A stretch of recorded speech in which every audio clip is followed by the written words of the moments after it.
Morning Lahore, सुबह खैर जनाब। एक नए दिन, एक नई सुबह और कुछ नए टॉपिक्स के साथ मैं हूं आपकी होस्ट मुनीबा आसिफ और आप देख रहे हैं अपना पसंदीदा प्रोग्राम जागो लाहौर। जनाब उम्मीद करती हूं कि आप लोग इस वक्त जहां कहीं होंगे ठीक ठाक होंगे, खैरियत से होंगे और अपनी जिंदगी भरपूर अंदाज से गुजारे होंगे और अपना जो वीकेंड है वो भी आप लोगों ने भरपूर अंदाज से गुजारने की कोशिश या फिर प्लानिंग कर ली होगी। वैसे भी आजकल प्लानिंग प्लॉटिंग बहुत ज़्यादा चल रही है, लेकिन back to the normal topic पर आ जाते हैं। तो जनाब आज आपको पता है कि वीकेंड है और वीकेंड पर हमारी कोशिश होती है कि जो हम अपना प्लान आउट करें, ख़ास तौर पर वीकेंड का शो, वो थोड़ा लाइटर नोट पे हो, ताकि आपकी जो वीकेंड की थीरी है एक तो वो भी हमारे मौज़ूआत की प्रोग्राम का कोशिश होती है कि जनाब आपका वीकेंड मज़ीद अच्छा बनाया जा सके और जो उसको इंफॉर्मेटिव ज़्यादा से ज़्यादा बनाया जा सके ताकि आपको बोझ ना फील हो, ख़ास तौर पर वीकेंड पर।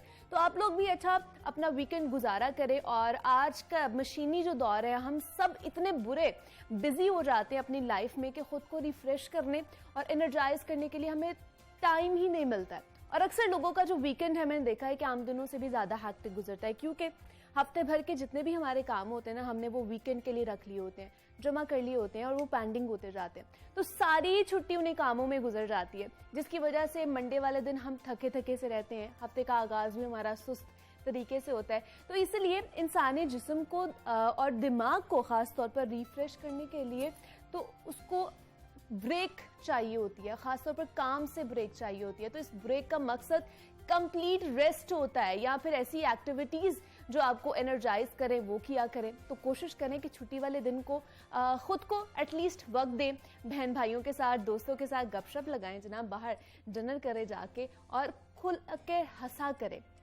जितना आप खुद के साथ टाइम स्पेंड करते हैं, खिलखिला के हंसते हैं, एक तो आपका खून बढ़ता है, दूसरा जनाब आपकी जो पर्सनालिटी है ना उसमें अच्छे एक कहते हैं कि चेंजिंग्स आना शुरू हो जाती हैं। तो जिस तरह का भी आपका इर्द गिर्द का मौसम हो या फिर इर्द गिर्द के हालात हो, अपने साथ ताल्लुक मजबूत होना चाहिए, खिलखिला कर हंसें और बाकी चीजों को जाने दे। अब आगे बढ़ते हैं और कुछ बात कर लेते हैं जनाब ऐसे मसले की जो हर घर का मसला बन चुका है। वो मसला है बच्चों का बढ़ता हुआ स्क्रीन टाइम और इसके बच्चों की जहनों पर और जिस्मानी सेहत पर बहुत ज्यादा असरात मुरतब हो रहे हैं। बच्चों में छोटी उम्र में ही मोबाइल फोन्स, टैब्स या फिर इलेक्ट्रॉनिक गैजेट्स का इस्तेमाल बढ़ जाता है। बच्चे मोबाइल फोन्स पर कार्टून्स देखने में घंटों घंटों गुजार देते हैं और टाइम का पता भी नहीं चलता। और अब तो एक साल से कम बच्चों को भी चुप करवाने के लिए वालिदैन के पास एक ही चीज होती है कि कार्टून्स दिखा दी जाए मोबाइल फोन पे या फिर राइम्स लगा दी जाए। और जब बच्चा जिद करने लगता है तो वालिदैन फिर ये सब कुछ करने के लिए उनके पास ऑप्शन ही कोई नहीं बचता है और फिर बच्चों को उनकी लत भी लग जाती है, जो उनकी जहनी और जिस्मानी सेहत पर इंतहाई मुज़र असरात मुरतब करती है। और सबसे ज्यादा जो असरात हमारे पड़ते हैं वो आंखों पर पड़ते हैं। वालिदैन की ये लापरवाही बच्चों को बसारत से महरूम भी कर सकती है। अमेरिका में होने वाली एक हालिया तहकीक के मुताबिक बेशतर वालिदैन जरूरत से ज्यादा स्क्रीन टाइम के बायस मुख्तसर या फिर तवील अरसे तक मुरतब होने वाले असरात से लाइल्म थे। उन्हें अंदाजा ही नहीं था कि बच्चों में कुव्वत बसारत का कमजोर होना स्क्रीन टाइम से मुंसलिक हो सकता है। और इस तहकीक के मुताबिक गुज़श्ता 30 बरस के दौरान के करीब बनाई मुतासर होने की शिकायत में इतना इजाफा हो चुका है, जिसकी बुनियादी वजह बच्चों की टेक्नोलॉजी तक आसान रसाई है। तो जो बच्चों का बढ़ता हुआ स्क्रीन टाइम है उनकी बसारत को कैसे मुतासिर करता है, कैसे इसको रोका जा सकता है, इस पर आज हम बात करेंगे। हमारे साथ इस वक्त मौजूद हैं डॉक्टर अरसलान अहमद हैं, माहिर अमराज चश्म है। डॉक्टर साहब आपको वेलकम कहती हूँ जागो लाहौर में। कैसे हैं आप? अल्हम्दुलिल्लाह, अल्लाह का शुक्र है। डॉक्टर साहब ये जो खासतौर पर बच्चों में स्क्रीन टाइम जो है वो बढ़ता जा रहा है और उसकी वजह से बहुत सारी बीमारियां भी जन्म लेना शुरू हो जाती हैं और सबसे पहले सर आता है कि उनकी आंखों पर सबसे पहले असरअंदाज होती है। तो स्क्रीन टाइम की वजह से कौन कौन सी आंखों की बीमारियां हो सकती हैं? देखिए, इसमें स्क्रीन टाइम से रिलेटेड बहुत सारी रिसर्च जो है वो इस वक्त हो रही है इंटरनेशनल इंस्टीट्यूट्स के अंदर, और उसमें जो दो मेन चीज़ें अभी तक सामने आई हैं वो इसके आंखों के असरात हैं, जो आई के ऊपर इसके असरात हैं, और इसके साइकोलॉजिकल जो इम्पैक्ट हैं। तो जो आंखों के असरात हैं वो तो ज़ाहिर होने शुरू हो चुके हैं, क्योंकि स्क्रीन का जो इस्तेमाल है वो पिछले 5-10 साल के अंदर काफ़ी ज़्यादा हुआ है। उससे पहले को बहुत ज़्यादा डाटा हमारे पास मौजूद नहीं था क्योंकि ये चीज़ इतनी कॉमन नहीं थी। तो अभी रिसेंटली जो है जिन बच्चों ने 2 साल पहले, 4 साल पहले या रिसेंट फ्यू इयर्स के अंदर ये ज़्यादा यूज़ करने शुरू किया, तो उसके जो आँखों के ऊपर असरात है, उनके उसकी जो ज़ाहिरी अलामात हैं वो हम अक्सर अपने क्लिनिक्स के अंदर देखते हैं और वो सामने आती हैं।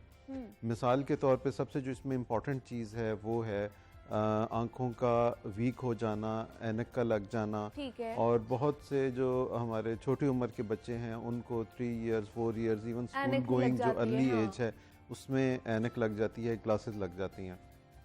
जो दूसरी मेन चीज़ है वो है आँखों का टेढ़ापन, आँखों के अंदर डेविएशन, स्क्विंट का डेवलप हो जाना या टेढ़ापन आ जाना, उसका बहुत ज़्यादा ताल्लुक आँखों की कमज़ोरी, वीकनेस, और ये जो वीकनेस है ये डेवलप होती है basically excessive use of screen की वजह से। अच्छा। और यही असरात लॉन्ग टर्म चलते हैं और लंबे अरसे के अंदर अगर शुरू में इतनी छोटी एज के अंदर इतनी नज़र वीक हो जाएगी तो आने वाले सालों के अंदर उसके बढ़ने का इम्कान बहुत ज़्यादा होता है, क्योंकि एक दफ़ा जब ग्लासेस लग जाते हैं तो जो एक नेचुरल फिनोमिना है वो यही है कि फिर 18 इयर्स की एज तक उस नंबर के अंदर चेंजेस आती रहती हैं। ओके। और जाहिर है अगर वो इतनी छोटी एज में शुरू हो गया तो फिर अगले इतने सालों तक उसने बढ़ते वो रहना है। बढ़ते ही रहेगा हम। तो इस वजह से बहुत ज़्यादा ये जो ग्लासेस का मसला आ रहा है, वीक जो नज़र हो जाती है इसका मसला आ रहा है आई साइट का, और इसके अलावा आंखों में टेढ़ापन, डेविएशन, ये सारे मसले मसाइल जो हैं इनकी प्रेवलेंस जो है वो बहुत ज़्यादा बढ़ चुकी है। इससे पहले अगर हम इसकी एग्ज़ाम्पल लें एक, तो फार ईस्ट के जो ममालिक हैं, जापान और इसके आसपास के, इनमें तकरीबन बच्चों के अंदर ग्लासेस या ऐनक लगने की जो शरह है वो 40 to 50% है। अच्छा। और उस पे जब स्टडीज़ हुई थी और रिसर्च हुई थी तो ये पता चला था कि जब जापान के अंदर टेक्नोलॉजी ने ग्रो किया 70s और 80s के एरा के अंदर, तो वहाँ इंडोर गेम्स का ट्रेंड बहुत ज़्यादा जो है वो बढ़ गया था। जिस तरह ये निंटेंडो और इस तरह की जो गेम्स थी, और बच्चे इतने ज़्यादा इन्वॉल्व हो गए थे उन चीज़ों के अंदर, एक्टिविटीज़ में, कि फिर उनके अंदर ग्लासेस जो है वहाँ पूरी एक एपिडेमिक आई और पूरी जो नेशन है उसके अंदर ग्लासेस का जो ट्रेंड है वो बहुत ज़्यादा हो गया। तो इस चीज़ की वहाँ तो ये उस वक्त हुआ, लेकिन अब जो है जो करंट सिनेरियो है वो ये कि वो तो पूरी दुनिया के अंदर, जिस तरह आपने बताया कि अब सब लोग बच्चों को गैजेट्स दे देते हैं और बच्चे जो है वो उस चीज़ के अंदर इतना बिजी हो जाते हैं कि वो फिर उनको दुनिया की और बाकी किसी चीज़ की कोई ख़बर नहीं होती, और पेरेंट्स भी इजी फील करते हैं, इजी महसूस करते हैं। और लेकिन जो करंट रिसर्च है और जो WHO वर्ल्ड हेल्थ ऑर्गेनाइजेशन की जो रिकमेंडेशंस हैं वो ये कहती हैं कि 2 साल से कम उम्र बच्चों को एब्सोल्युटली कॉन्ट्राइंडिकेटेड है, यानी कि उनको बिल्कुल भी जो नियर डिवाइसेस हैं, मोबाइल हो गया या टैबलेट हो गया, ये नहीं दिया जाना चाहिए। इसका ताल्लुक तो साल के बाद ही जब बच्चा थोड़ा सा बैठना शुरू होता है तो उसके सामने राइम्स खोल के या फिर पोएम्स खोल के रख दी जाती है ताकि वो उसमें एंगेज रहे। और जो इसमें जो न्यूरोलॉजिकल स्टडीज़ हैं वो ये कहती हैं कि इसमें जो आपके न्यूरोट्रांसमीटर्स रिलीज होते हैं जिस वक्त बच्चे को शुरू से आदत पड़ जाती है, दे आर सो स्ट्रॉन्ग कि वो जो किसी चीज़ की एडिक्शन है उससे भी ज़्यादा उसके अंदर जो है ना वो उसकी एक एफिनिटी या एक उसकी अटैचमेंट बन जाती है उस डिवाइस के साथ। और यही वजह है कि बच्चे फिर उस चीज़ के लिए क्रेव करते हैं या बहुत ज़्यादा रोना धोना शुरू कर देते हैं कि नहीं हमें चाहिए, और पेरेंट्स भी उसको दे देते हैं, और देन इट गोज़ ऑन। ये एक साइकिल है जो कि फिर चलता रहता है, और लेकिन इसके असरात जो हैं वो डेफिनेटली कोई बहुत ज़्यादा अच्छे नहीं है। डॉक्टर साहब तब तो हमें नहीं पता चलेगा कि बच्चे की आई साइट वीक हो रही है, क्योंकि बच्चा बहुत छोटा होता है, या 2 साल का या 3 साल का भी, तो वो नहीं बता सकता कि आईज में दर्द है या क्या चीज़ हो रही है। तो इस हवाले से फिर जो वालिदैन हैं उन्हें क्या क्या करने की ज़रूरत है, किस तरह की चीज़ें या जो इक़दामात हैं वो उठा सकते हैं? देखिए, पहली चीज़ तो बिल्कुल सिंपल है, जो चीज़ें प्रूवन हैं, जो रिसर्च बेस्ड हैं, वो तो यही है कि 2 साल से कम उम्र बच्चे को तो बिल्कुल भी गैजेट देना ही नहीं चाहिए, और 2 to 5 इयर्स के बीच में सिर्फ 1 या 2 आवर्स का टाइम है पर डे, जो कि WHO रिकमेंड करती है कि आप दे सकते हैं बच्चों को। और पहली चीज़ तो यही है कि ये बिल्कुल नहीं दिया जाना चाहिए, क्योंकि उसमें क्या उसका इम्पैक्ट आ रहा है, और हर एक इंसान की जो ग्रोथ होती है, उसकी जो बॉडी का रिस्पॉन्स है वो फ़र्क होता है। डिफरेंट होता है ये जी। ज़रूरी नहीं है कि अगर आपके किसी एक बच्चे को ग्लासेस नहीं लगे हैं तो ये लाजमी है कि दूसरा जो बच्चा है उसको भी नहीं लगेंगे। अक्सर ओके। पेरेंट्स हमें आके ये भी कहते हैं कि जी ये यूज़ करते हैं लेकिन इनको तो नहीं लगी हैं ग्लासेस, ठीक। तो जो दूसरे बच्चे हैं उनको क्यों लग गई हैं। तो ऐसा बिल्कुल नहीं है कि अगर एक बच्चे को ऐनक नहीं लगी है तो दूसरे को भी ना लगे, क्योंकि हमने जो चीज़ देखनी होती है कि एक ओवरऑल जो ट्रेंड है, एक ओवरऑल पॉपुलेशन के अंदर क्या सर्ज आ रही है, क्या चेंजेस आ रही हैं। ठीक है। तो बच्चों के अंदर जो ग्लासेस लगने की जो रेशो है वो बहुत ज़्यादा बढ़ चुकी है, और मेरे ख्याल में ये ख़तरनाक हद तक है।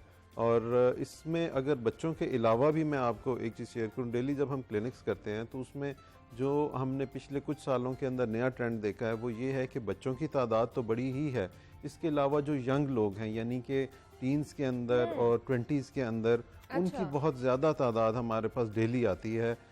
और उनकी जो कंप्लेंट्स होती हैं, क्योंकि वो ग्रोइंग एज से निकल चुके हैं जी। तो उनमें ग्लासेस लगने के चांसेस तो कम है, क्योंकि आम तौर पे जो ग्लासेस लगने का या नंबर बढ़ने का प्रोसेस 18 होता से है ये पहले। ग्रोइंग एज का एक ओके। उसकी एक वो है हिस्सा है। हम्म। लेकिन ग्रोइंग एज के बाद क्या होता है कि इसको हम इस तरीके से भी रिफ्लेक्ट कर सकते हैं कि ये जो बच्चे हैं जब बड़े होंगे तो आने वाले टाइमों के अंदर ग्लासेस के अलावा इनको क्या मसाइल होंगे। तो आफ्टर 18 जो हमारे पास लोग आते हैं, ज़्यादातर उनका ताल्लुक सॉफ्टवेयर के शोबे से होता है, या जिनका ज़्यादा टाइम स्क्रीन के आगे गुजरता है बेसिकली, तो उनकी तादाद बहुत ज़्यादा है। डेली वो आते हैं, नंबर वगैरह या ग्लासेस नहीं होते हैं, लेकिन उनकी कंप्लेंट्स जो हैं वो आँख की पेन के साथ, हेडेक के साथ, सीवियर आंखों की रेडनेस, वाटरिंग, फोकस करने में मसला, नज़दीक देखने के मसाइल, दूर फोकस करने में फिर मसला, क्योंकि वो ज़्यादा देर जब अब नज़दीक के लिए फोकस करते हैं तो आँख की जो कैपेसिटी है दूर फोकस करने की वो कॉम्प्रोमाइज़ होनी शुरू होती है। तो इस तरह के इनको एस्थेनोपिक जो है वो साइंस एंड सिम्टम्स बोलते हैं, हमारी जो मेडिकल टर्म्स हैं उसके अंदर। और इसका ताल्लुक किसी भी चीज़ के ओवर यूजेज के साथ है, यानी कि आँख का इस्तेमाल नज़दीक के लिए इतना ज़्यादा जो है वो जब हो जाए तो उसकी जो अलामात हैं वो आपको इस शक्ल में आनी शुरू हो जाती हैं। लेकिन डॉक्टर साहब, क्या यही वाली जो साइंस एंड सिम्टम्स है ये 18 से पहले जो बच्चे सारे यूज कर रहे होते हैं उनमें भी आ सकती है? जी बिल्कुल उनमें आ सकती हैं, लेकिन देखें हम जिस तरह हमने बात शुरू की थी, हमने 1 साल 2 साल 3 साल बच्चों के की मतलब बात शुरू की थी, तो इतने छोटे बच्चे कभी भी अपनी अलामात को कॉम्प्रीहेंड नहीं कर सकते। हाँ, वो बता नहीं सकते, वो सिर्फ यही मतलब शो कर सकते हैं कि आंख में कोई मसला हो रहा है या वो कंफर्टेबल नहीं है। इसीलिए मैंने कहा कि ये चीज़ रिफ्लेक्ट होती है बड़ों के अंदर, यानी बड़े तो उस चीज़ को कॉम्प्रीहेंड कर रहे हैं ना, तो जो बड़ी उम्र के लोग हमारे पास आते हैं वो ये वाली सारी चीज़ें जो है वो हमें बताते हैं, क्योंकि ये चीज़ें पहले एग्जिस्ट करती ही नहीं थी। अभी जैसे जैसे नियर स्क्रीन का यूज़ बहुत ज़्यादा बढ़ गया हुआ है तो उस वक़्त जो है वो ये चीज़ें सामने आ रही हैं। और अब तो बाकायदा मेडिकल टर्म्स हैं, कंप्यूटर विजन सिंड्रोम के नाम से पूरी एक जो है वो अलग फील्ड या एक टॉपिक जो है वो मेडिकल बुक्स के अंदर ऐड कर दिया गया है, जिसका ताल्लुक सिर्फ और सिर्फ उन अलामात या उन इफ़ेक्ट्स के साथ है जो कि नज़दीक की जो हम ये डिवाइसेस जितनी भी यूज़ करते हैं उनके साथ है। और इसकी बहुत सारी प्रिकॉशंस हैं जो हम ले सकते हैं। मिसाल के तौर पे कुछ बेसिक प्रिंसिपल्स हैं, और ये उन लोगों के लिए भी मैसेज है जो कि जिनका काम नज़दीक का है या जो हमारे के सामने वो बैठ के जो काम कर रहे जो है लोग हैं जो स्क्रीन के आगे बहुत ज़्यादा बैठते हैं। फॉर एग्जांपल ये कि जितनी स्क्रीन छोटी होती है और जितनी उसका फ़ॉन्ट छोटा है और जितनी वो आंखों के नज़दीक आती है, आंखों के ऊपर उसका स्ट्रेन जो है वो बढ़ता जाता है। अच्छा, और जितनी स्क्रीन बड़ी होगी, जितना उसका फ़ॉन्ट बड़ा होगा और जितनी वो आपकी दूर होती जाएगी तो उसका आंखों के ऊपर जो स्ट्रेन है वो कम होता जाएगा। तो इसको इस तरीके से हम सिंप्लीफाई कर सकते हैं कि जो आपकी टैबलेट है वो मोबाइल की निस्बत कम स्ट्रेन देगी, जो आपका लैपटॉप है वो टैबलेट की निस्बत, और जो आपकी डेस्कटॉप है वो लैपटॉप की निस्बत जो है वो कम खिंचाव या कम प्रॉब्लम्स क्रिएट करेगा आंखों के लिए। इसके अलावा जो आपकी स्क्रीन की ब्राइटनेस है, it should match the brightness of the surrounding environment. ना उससे बहुत ज़्यादा होनी चाहिए ना उससे बहुत कम होनी चाहिए। इसके अलावा एक टर्म है जो हम मेडिकल में या अपनी आई की जो फील्ड में यूज़ करते हैं, इसको स्क्रीन फ्री इंटरवल बोला जाता है। ये स्क्रीन फ्री इंटरवल का मतलब ये है कि जब आपने कुछ देर के लिए आंखों का काम कर लिया है तो उसके बाद आपने अपनी एक्टिविटी सीज कर देनी है, रोक देनी है कुछ मिनट्स के लिए, और कोई आप स्क्रीन से हट जाएं। अच्छा। ज़्यादातर तो ये हर 20 मिनट के बाद जो रिकमेंडेड है वो तो ये है कि आफ्टर एवरी 20 मिनट्स, लेकिन हर 20 मिनट के बाद ऐसा करना शायद मुमकिन नहीं है। तो हम अपने पेशेंट को कम से कम ये बताते हैं कि 1 घंटे के बाद आप 5 या 10 मिनट के लिए अपनी स्क्रीन से हट जाएं, कोई भी और काम कर लें, लेकिन स्क्रीन का जो काम है उससे आप अपने आप को अलग कर लें, थोड़ा सा डाइवर्ट कर लें। जी बिल्कुल। ठीक है। तो और इसके अलावा जो और मसाइल आ रहे हैं, एक ड्राइनेस का मसला आजकल बहुत कॉमन है, और ये बड़ी एक कॉमन बात सुनी जाती है कि जी हमारी आंखें ड्राई हो गई हैं, हमारी आंखें खुश्क हो गई हैं। कुछ जो है इसका ताल्लुक हमारे सराउंडिंग एनवायरनमेंट और एनवायरमेंटल चेंजेस और जो हमारा जो एयर क्वालिटी इंडेक्स है उसके साथ भी है, लेकिन वो एलर्जी की सूरत में भी सामने आता है, लेकिन जो आपकी नियर डिवाइसेस हैं उनकी वजह से भी आंखों में ड्राइनेस का मसला आता है। ड्राइनेस का जब मसला आता है ना तो बहुत से लोग घरों में ही टोटके करना शुरू हो जाते हैं, या तो रोज वाटर डालना शुरू हो जाते हैं, या खुद ही से टीयर ड्रॉप्स भी मिल जाते हैं डिस्पेंसरी से, हर जगह से। तो ये खुद से ये चीजें करना नुकसानदेह साबित हो सकते हैं हमारी आंखों के लिए, या इतनी हद तक ठीक है? जी प्रिंसिपली तो देखें, प्रिंसिपली और मेडिकली तो सेल्फ मेडिकेशन जो है वो हम एडवाइस नहीं करते हैं। उसकी वजह ये है कि हमारे पास बहुत सारे लोग आते हैं जो बताते हैं कि जी हमें ये मसला हुआ, अच्छा। हम फार्मेसी पे गए और उन्होंने हमें ये दवाइयाँ दे दी। अक्सर औकात हमने देखा है कि उनमें कुछ ऐसी दवाइयाँ भी शामिल होती हैं जिनके काफ़ी सारे साइड इफ़ेक्ट होते हैं। तो एक तो एज अ ट्रेंड जो है ये चीज़ को बहुत ज़्यादा हेल्दी नहीं है, और इसीलिए जितने भी हमारे डेवलप्ड कंट्रीज़ हैं वो without prescription, it's out of question कि वो आपको कोई मेडिसिन जो है वो दें, डिस्पेंस करें। तो इस वजह से हम बहुत ज़्यादा सेल्फ मेडिकेशन के तो हक़ में नहीं है। ज़्यादा से ज़्यादा जो चीज़ ओवर द काउंटर बाहर भी अवेलेबल होती है वो सिर्फ टीयर ड्रॉप्स या आंखों को गीला रखने वाले या वेटिंग ड्रॉप्स जो है वो होते हैं, और उनकी भी ओवर द काउंटर जो डिस्पेंसिंग है वो इसलिए शुरू हुई थी क्योंकि बाहर जब ये चीज़ सामने आई थी कि कंप्यूटर का स्क्रीन का यूज़ बहुत ज़्यादा हो गया, कॉन्टैक्ट लेंसेज का यूज़ बहुत ज़्यादा हो गया, तो इस वजह से फिर ये चीज़ अलाउ की गई कि आप सिर्फ लुब्रिकेंट ड्रॉप्स जो है वो आप सेल कर सकते हैं। और अगर इस हद तक रहे तो फिर तो ठीक है मेरे ख्याल में, लेकिन हर एक इसमें सिर्फ ऐसा नहीं है कि कोई एक ही लुब्रिकेंट ड्रॉप्स होते हैं, इसमें बेतहाशा वैरायटी है, और ये डिस्पेंस की जाती है आंखों में ड्राइनेस की जो इसकी कई किस्में होती हैं उसके मुताबिक और उसकी शिद्दत के मुताबिक। तो ज़्यादातर जब हमारे पास पेशेंट आता है तो हम इस चीज़ को सामने रख कर कि किस किस्म की खुश्की है और उसके अंदर कौन सी मेडिसिन दी जानी चाहिए, किस तरह की उनकी सिचुएशन है उसको देखकर ही प्रिस्क्राइब किया जाता है कि आपको क्या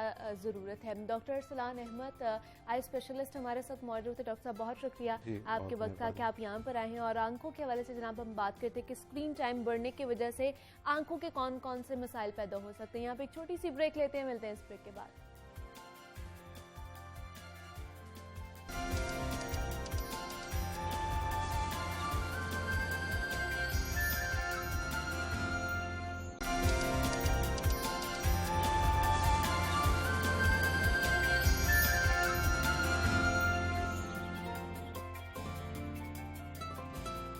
वेलकम बैक टू जागो लाहौर। जनाब अब कुछ बात हो जाए मुल्क की माशी सूरत हाल की और उसकी तबाही के जिम्मेदार अवामिल के हवाले से, तो किसी भी मुल्क की तामीर और तरक्की में सबसे अहम किरदार उस मुल्क में मौजूद रिवायती और गैर रिवायती इंडस्ट्री का होता है।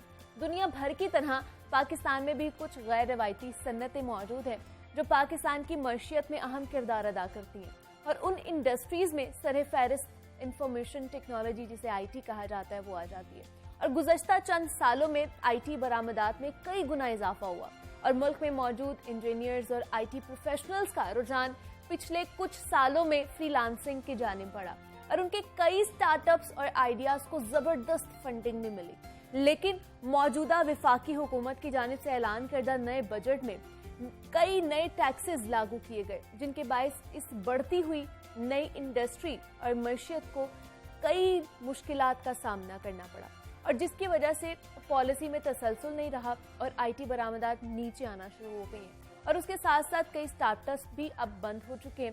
और एक जानिब जहां दुनिया भर में फ्रीलांसिंग और IT की तलब बढ़ती जा रही है, पाकिस्तान में इसे क्यों मुश्किल बनाया जा रहा है, इस हवाले से बात करेंगे। और इसके साथ साथ स्किल बेस्ड एजुकेशन की ज़रूरत और अहमियत के हवाले से भी आज हम बात करेंगे। हमारे साथ इस वक्त मौजूद है रज़ा उर रहमान साहब हैं, माहिर तालीम है। सर, आपको वेलकम कहती हूँ जागो लाहौर में। कैसे हैं आप? जी मैं बिल्कुल ठीक हूँ, thank you very much. Lahore news की पूरी टीम का बहुत शुक्रिया।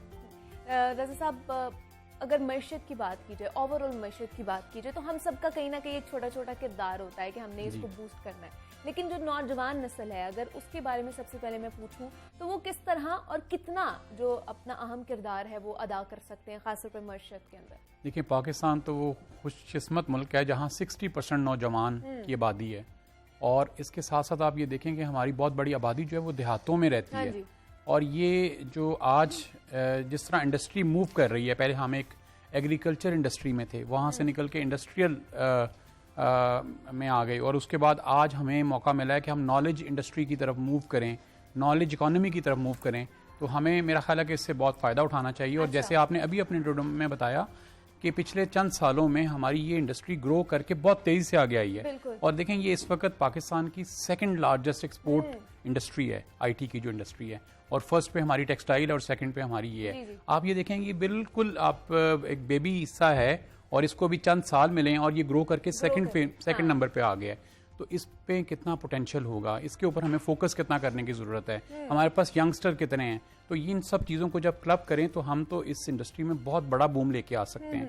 और इस इंडस्ट्री को गवर्नमेंट की तरफ से अगर थोड़ी सपोर्ट मिल जाए, और इसको जैसे कि लास्ट आपसे 2-3 मीटिंग्स में जो पीछे ये तय हुआ कि हम स्किल्स एजुकेशन के ऊपर गवर्नमेंट से बड़ी एक तफसीलन बात कर रहे हैं, और गवर्नमेंट ने बड़े अच्छे तरीके से उसको भी एड्रेस किया, मैट्रिक स्किल्स को राइज किया, FSC स्किल्स आ गया। अब बल्कि हम तो ये काम कर रहे हैं कि 8th के लिए भी स्किल्स बेस्ड एजुकेशन होनी चाहिए। और बच्चों को 9th-10th के अंदर ही फ्रीलांसिंग सिखा देनी चाहिए, ताकि बच्चे आते साथ ही अपने अर्निंग शुरू कर दें।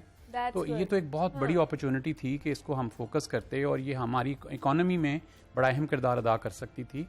लेकिन जो गवर्नमेंट की तरफ से बाज़ दफ़ा पॉलिसी का जो तसलसल है उसको जब ब्रेक कर दिया जाता है, तोड़ दिया जाता है, तो वो किसी ना किसी तरीके से हमें अफेक्ट करती है। लेकिन एक जानिब हम लोग बड़े अच्छी तरीके से ग्रो कर रहे थे, हमारी मईशत ग्रोथ कर रही थी, और बड़ा ही कम वक्त था जिसमें हम लोगों ने ये सारी चीज़ें की हैं। लेकिन एकदम ही आया कि उसको ब्रेक लग गई, टैक्सेस इतने ज़्यादा बढ़ गए हैं। तो आने वाले दिनों में भी, आने वाले सालों में भी यूं ही अगर सूरत हाल रहेगी तो किस तरह हमारी मईशत स्टेबल रह सकेगी, या जो हमारे नौजवान हैं, जो 60% है पाकिस्तान की आबादी, वो किस तरह आगे बढ़कर अपना जो रोल है, अहम रोल है, उसको प्ले करेंगे? देखिए, हमारे तकरीबन इस वक्त 120 मिलियन स्टूडेंट्स हैं, बच्चे हैं जो 35 सी एज के कम के हैं, जो इस इंडस्ट्री में डायरेक्टली इनडायरेक्टली अपनी इनपुट दे सकते हैं। हाँ जी। और इस वक्त जो बच्चे फ्रीलांसिंग से या आईटी इंडस्ट्री से जो लोग अटैच्ड हैं, इसमें बड़े भी शामिल हैं, वो सिर्फ 6 लाख हैं। तो कहाँ 12 करोड़, कहाँ 6 लाख।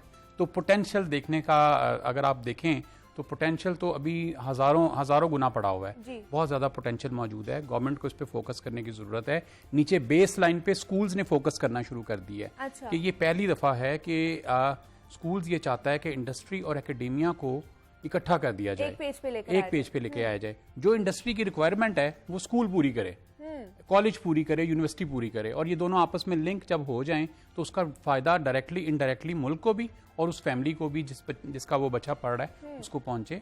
और ये तो बड़ा एक अच्छा मौका था कि इसी इंडस्ट्री पे फोकस करते और इसको मौका देते कि ये ग्रो करती, और हम अपने यहाँ पे एक नॉलेज इकोनॉमी की जो इंडस्ट्री है इसको डेवलप कर पाते और इससे बड़ा फ़ायदा ले लेते। यहाँ पे एक छोटी सी चीज़ ऐड करूँ, जो हमारा इंडस्ट्रियल वर्कर है या जो हमारा एग्रीकल्चर वर्कर है, उसकी अगर आप पूरे साल की आमदन देखें तो वो तकरीबन $1000 से $2000 के दरमियान है। हाँ जी, और अगर आप नॉलेज इकोनॉमी के वर्कर की एक साल की आमदन देखें तो वो $25,000 है, कम अज़ कम $25,000 से $40,000 के दरमियान लाया करती है। तो आप किसी 3 बच्चों से पूछ लें आपने कौन सी इकोनॉमी में जाना चाहते हैं, आप एग्रीकल्चर में जाना चाहेंगे, आप इंडस्ट्री में जाना चाहेंगे, कि आप नॉलेज में जाना चाहेंगे? कौन, यानी हर बंदा नॉलेज में जाना चाहेगा ना। $25,000 मिलेगा जी मुझे साल का, यानी $2000 पर मंथ का। ये एक एवरेज में आमदन आपको बता रहा हूँ। ऐसे बच्चे भी मौजूद हैं जो महीने का $25,000 कमा रहे हैं। ऐसे भी तो आप देखें कितना इसके अंदर पोटेंशियल है। इंडिया $45 अरब की एक्सपोर्ट कर रहा है, और कौन कर रहे हैं? वहाँ के जो ये बच्चे हैं या जो ग्रो करके आए हैं, जो अंडर 30 ईयर्स ऑफ एज हैं, वो लोग कर रहे हैं। और हम सिर्फ $1 बिलियन करते हैं। तो हमारा और उनका फ़र्क देखें, कहाँ $1 बिलियन, कहाँ $45 बिलियन। तो डिफरेंस तो बहुत बड़ा है, पोटेंशियल बहुत बड़ा है। वो लोग तो सर पिछले कोई 20-30 सालों से इस चीज में है। हम तो मेरे ख्याल से कोई 10-15 साल हुए जी हैं कि बिल्कुल हम आप इस ठीक चीज कह में रहे हैं। आए। हम तो अब आके इसको सीरियस ले रहे हैं। हाँ। और सीरियस लेने में भी ये हुआ है कि ये देर किरदार हो गई हमें। हाँ देर भी हो गई है, और ये सारी की सारी जो सीरियसनेस है ये इस कौम के बच्चों ने खुद डेवलप की है अपनी, एक दूसरे को देख के। ये सीना बसीना एक दूसरे को देखा है कि ये एक मेरे दोस्त हैं, ये $5,000 महीने का कमा रहे हैं, तो मैं भी यही काम करता हूँ, मैं भी ये स्किल सीखता हूँ और मैं भी ये काम करता हूँ। और उसके बाद फिर ऐसे सेंटर्स बने हैं जिन्होंने सिखाना शुरू किया है, हाँ और उसके बाद कॉलेजेस ने इसको लेना शुरू किया है। अब तो ट्रेंड बनना शुरू हुआ है, ये ट्रेंड मेकिंग का टाइम था, और इस वक्त तो गवर्नमेंट को सपोर्ट करनी चाहिए, स्कूल्स को आना चाहिए। तो हमने उसको ब्रेक कर दिया है बिल्कुल। देखें ये बड़ी अच्छी बात ये थी कि जो पिछली गवर्नमेंट थी वो हर बात को कंसिडर करती थी। जैसे मैट्रिक स्किल्स शुरू कराया, उसमें जो सबसे पहला सब्जेक्ट था वो IoT था। अच्छा। सेकंड जो सब्जेक्ट था वो ग्राफिक डिजाइनिंग था। ओके। इसके अलावा बच्चों को नेटवर्किंग थी उसके अंदर इसके मुतालिक। तो आप मैट्रिक में बच्चों को अगर ये सारी स्किल्स सिखा देते हैं तो बच्चा तो मैट्रिक के फौरी बाद कमाने के काबिल हो जाता है। वो तो अर्निंग कर सकता है, वो तो पूरे घर का वजन उठा सकता है, वो तो जो पेरेंट्स ने उसके ऊपर इन्वेस्टमेंट किया उसको पे बैक कर सकता है। और दूसरी एक बड़ी इंपॉर्टेंट बात थी कि हमने भी क्यों कमी महसूस की कि मैट्रिक में हर साल 35 लाख बच्चा देता है एग्जाम्स, और 10 लाख बच्चा कॉलेज में या चला जाता है, और बाकी जो 25 लाख बच्चा है वो आउट ऑफ स्कूल हो जाता है, वो पढ़ता नहीं है, वो फिर कोई बाइक या चला लेता है, कोई इस तरह की और कंपनी में छोटी मोटी जॉब कर लेता है। तो वो मेरा ख्याल था कि सारा ह्यूमन रिसोर्स जो है वो वेस्ट हो रहा है, तो वाई नॉट के कोई ऐसी स्ट्रीमलाइन की जाए जिससे बच्चे अपने बिजनेस कर सकें। और ये देखें एक और बड़ी इंटरेस्टिंग बात ये है कि ये लेस प्रिविलेज बच्चों के लिए जो बिल्कुल गरीब लोग हैं वो भी इसमें थोड़ा सा काम करके बहुत ऊपर आ सकते हैं। जो गांव में रहते हैं वो भी थोड़ा सा पढ़ने के बाद बहुत ऊपर आ सकते हैं। और मार्केट में इस तरह की बेशुमार मिसालें मौजूद हैं जो आज से 2 साल पहले गांव में थे और वहाँ पे वो हल चलाते थे या वहाँ पे वो उन्होंने वहीं पढ़ा, और आज वो यहाँ पे लाहौर में अच्छी जगह पे रह रहे हैं, गाड़ी अच्छी है, सब कुछ रखा हुआ, एंटरप्रेन्योर है, बड़ा जबरदस्त काम कर रही हैं। तो बड़ी एनकरेजमेंट थी। और देखें इससे तो हमारे पूरे माशरे में खुशहाली आनी थी, हमारे मुल्क में पैसा आना था, हमने कर्जे उतार देने थे, और एक वक्त ये आना था कि हमने जितने, और ये जो आजकल डॉलर इतना जो बढ़ता जा रहा है उसकी कीमत बढ़ती जा रही है, ये भी स्टेबल हो जानी थी। लेकिन जो हमारी एक्सपेक्टेशन थी कि मेरा ख्याल था कि 2023 और 24 के एंड तक हम $6 बिलियन पे पहुंच सकते हैं।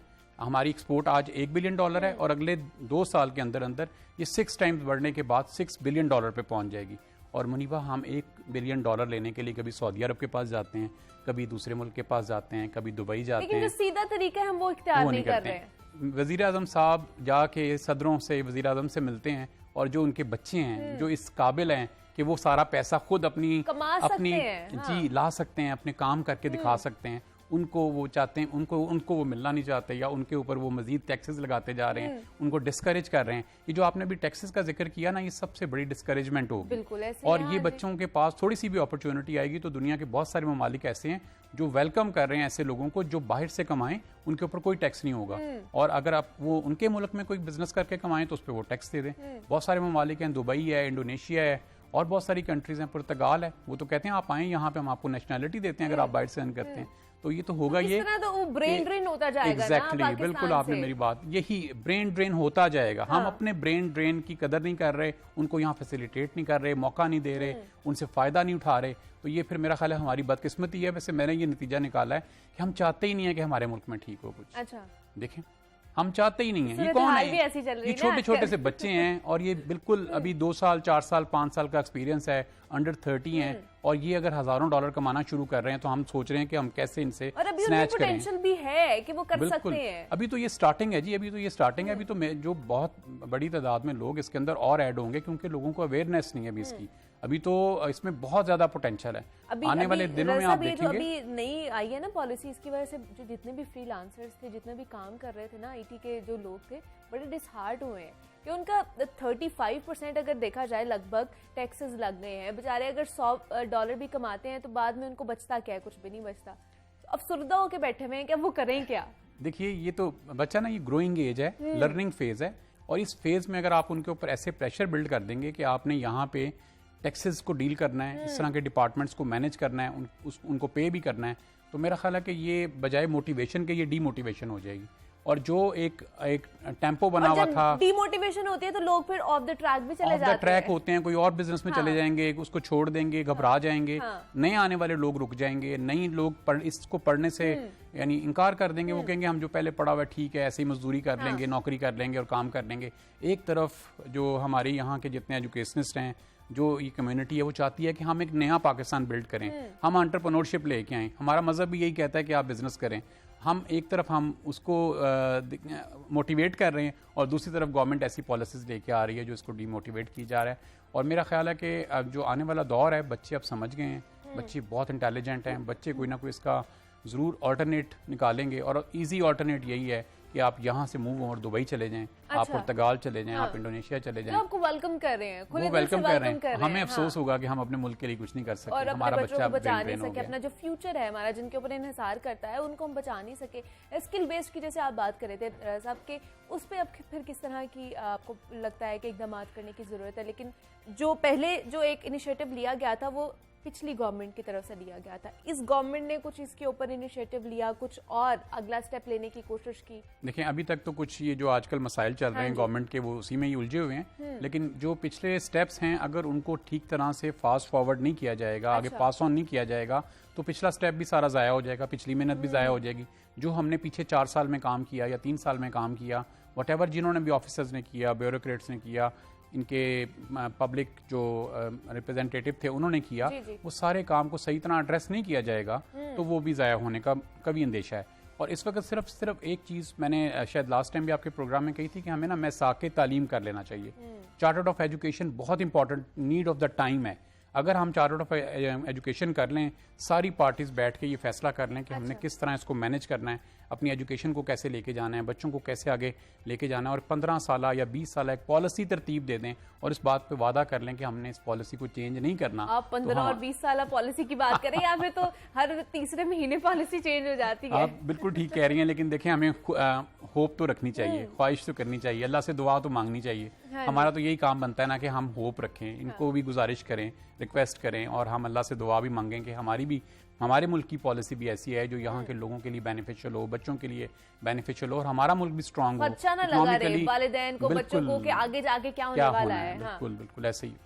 तो स्किल बेस्ड एजुकेशन में फिर क्या क्या हमें करने की जरूरत है? किस तरह की स्किल बेस्ड एजुकेशन हमें सीखनी चाहिए? देखिए, जो स्किल बेस्ड एजुकेशन जो सबसे इमर्जिंग एजुकेशन है इस वक्त, वो आईटी से रिलेटेड है। ठीक है। अगर आप फर्ज करें आपने मैट्रिक भी नहीं किया हुआ, फर्ज करें, मैं बच्चों को जो सुनने वाले उनको बता रहा हूँ, तो अगर आप 4, 5, 6 महीने भी आईटी के ऊपर लगा लेंगे, यूट्यूब से कोर्स कर लेंगे या किसी भी और इस तरह के अदारे से कोई भी कोर्स कर लेंगे, तो आप इतने कैपेबल हो जाएंगे कि 500, 600, 700 डॉलर घर पे हर महीने कमा लेंगे, घर से बैठ के कमा लेंगे। अच्छा, एक बड़ी इंटरेस्टिंग चीज़ देखें, कोई फैक्ट्री लगानी पड़ती है ना, तो आपको बहुत बड़ी बड़ी मशीन्स चाहिए, आपको जगह चाहिए, आपको बहुत कुछ चाहिए।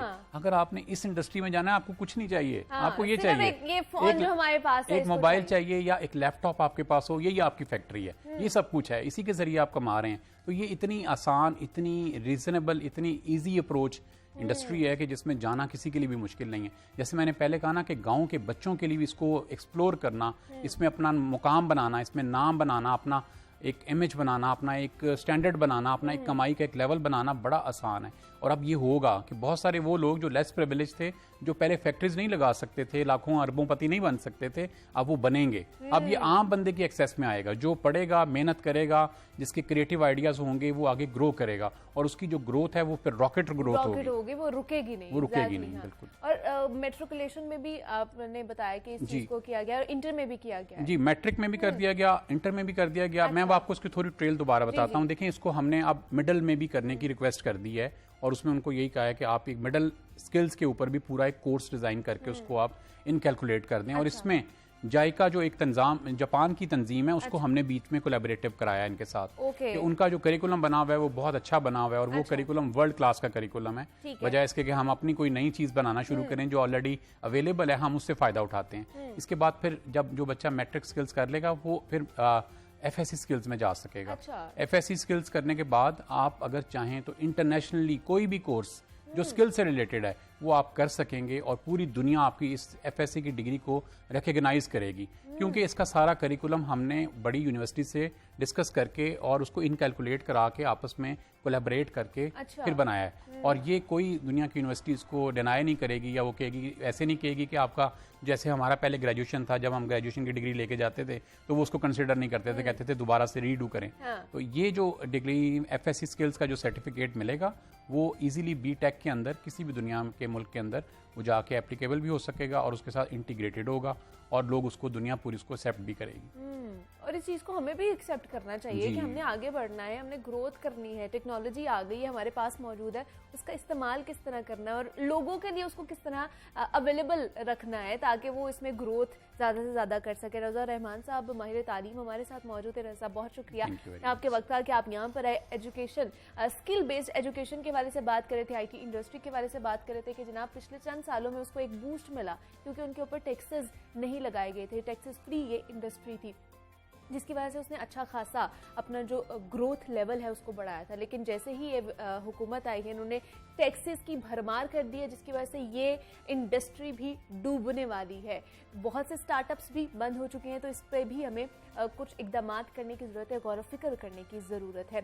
अब आगे बढ़ते हैं जनाब, कुछ बात कर लेते हैं किताबों के हवाले से। अहमद हमाद साहब इस सेगमेंट में हमारे साथ मौजूद होते हैं। एज वी नो कि वो हमें बता रहे होते हैं किसी नई किताब का तारुफ हमारे साथ करवा रहे होते हैं, तो उन्हीं की तरफ चलते हैं और उनसे जानते हैं कि आज वो कौन सी किताब का तारुफ करवा रहे हैं। जी अहमद साहब बताइएगा। जी बहुत शुक्रिया मुनीबा। आज की किताब जो है वो मुआसिर फ़िक्री तहरीकें यानी कंटेम्प्रेरी फ़िलोसॉफ़िकल मूवमेंट्स, ये जिनकी किताब है वो बहुत बड़ा नाम है और उनका नाम है डॉक्टर नईम अहमद। इन्होंने पुरानी जो ज़माने के फ़लसफ़े थे, जैसे कि फ़िक्र यूनान, तारीख़ फ़िक्र यूनान, इस मौजू पे एक बहुत आलीशान किताब लिखी। फ़लसफ़े का कोई तालिब इल्म उस किताब को पढ़े बग़ैर उर्दू में फ़लसफ़े को शायद समझने में दिक्कत महसूस करे। ये मेरा मतलब एक तालिब इल्माना सा दावा है। इसके अलावा डॉक्टर साहब ने जब ये देखा कि उस किताब के ज़रिए से उनके बहुत सारे तालिब इल्म जो हैं वो फैज़याब हो रहे हैं, तो फिर उन्होंने जो मॉडर्न वेस्टर्न फ़िलासफ़ी थी उसकी तरफ तवज्जो दी और फिर उन्होंने कांट, हेगल, उन सब पे एक बहुत शानदार किताब लिखी। तो ये दूसरी किताब थी जो उर्दू में लिखी उन्होंने और तारीख़ फ़लसफ़ा पे लिखी। और उसके बाद ज़ाहिर है आगे ये चल तो आज ये जो मेरे सामने किताब है ये आप समझ लें उसी कड़ी में अगर आप इसको परो लें तो आप अंडरस्टैंड कर लेंगे कि इस किताब की क्या अहमियत है। फ़र्क ये है कि जो प्रीवियसली जो दो किताबों जिनका जिक्र हुआ है वो किताबें फ़लसफ़ियों के बारे में हैं और फ़लसफ़ों के बारे में है, जबकि ये किताब तहारीक के बारे, मूवमेंट्स के बारे में है। मूवमेंट का एक ख़ुसूसियत ये होती है कि उसमें बहुत से फ़लसफ़ी मिल के उसमें अपना हिस्सा डालते हैं एक मूवमेंट में। जैसे फेमिनिज़म एक मूवमेंट है, ये एक फ़लसफ़ा नहीं है। वजूदियत एक मूवमेंट है, ये फ़लसफ़ा है भी और नहीं भी। बहुत सारे फ़लसफ़ियों ने एक हदफ मुकर्रर किया और उसमें अपनी अपनी तहरीरों और अपने अपने अमल से हिस्सा डाला, तो इस तरह ये मूवमेंट बन जाती है। तो इन्होंने जदीद फ़िक्री तहरीकें जो है इस पर कलम उठाया है और बहुत शानदार किताब लिखी। मैं मिसाल के तौर पर जो जदीद फ़िक्री तहरीकें हैं उनका जिक्र कर देता हूँ। इरादियत यानी वॉलंटरिज़म, इस पे बात की है और बड़ी तफसील से बात की है। इस ज़िम्न में उन्होंने बताया कि नफ्सियाती इरादत क्या होती है और अखलाकी इरादियत क्या होती है, इलाहियाती। फिर उन्होंने शोपेनहावर, नीचा, विलियम जेम्स, बरगसां से इकबाल तक आए। अब ये वो तमाम लोग हैं जिनको खालिस फ़लसफ़ा, जो कहते हैं कि अक्ली दलील के अलावा कुछ मानना ही नहीं है, ये वो लोग इन लोगों पे तनकीद करते हैं।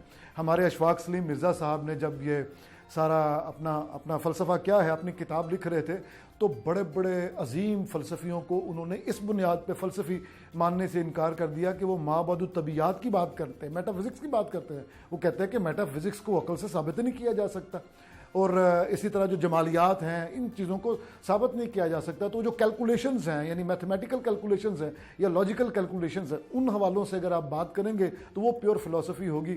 लेकिन अगर आप अपने ज़ात की बात करेंगे, मारूज़ की बजाय आप ज़ात की बात करेंगे तो उस पर वो उसमें दिलचस्पी नहीं लेंगे।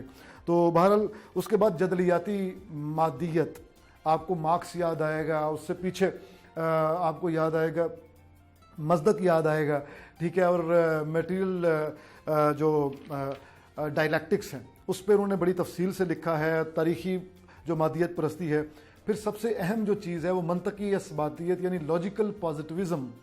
इसमें वियना स्कूल का क्या किरदार था और बुनियादी तौर पे ये सच को सच कैसे, आप जानते हैं कि लॉजिक जो है वो बुनियादी तौर पे सच का पैमाना है। हम ये समझते हैं कि किसी चीज़ की सदाकत के बारे में पता लगाना है तो लॉजिक हमारे पास वो साइंस है या लॉजिक हमारे पास फ़लसफ़े की वो ब्रांच है जिस पर परख के हम सच और झूठ को या गलत बयान और दुरुस्त बयान को हम टेस्ट करते हैं कि क्या ये, यानी ये एक्सियोलॉजी के तहत ये उसमें फॉल करता है।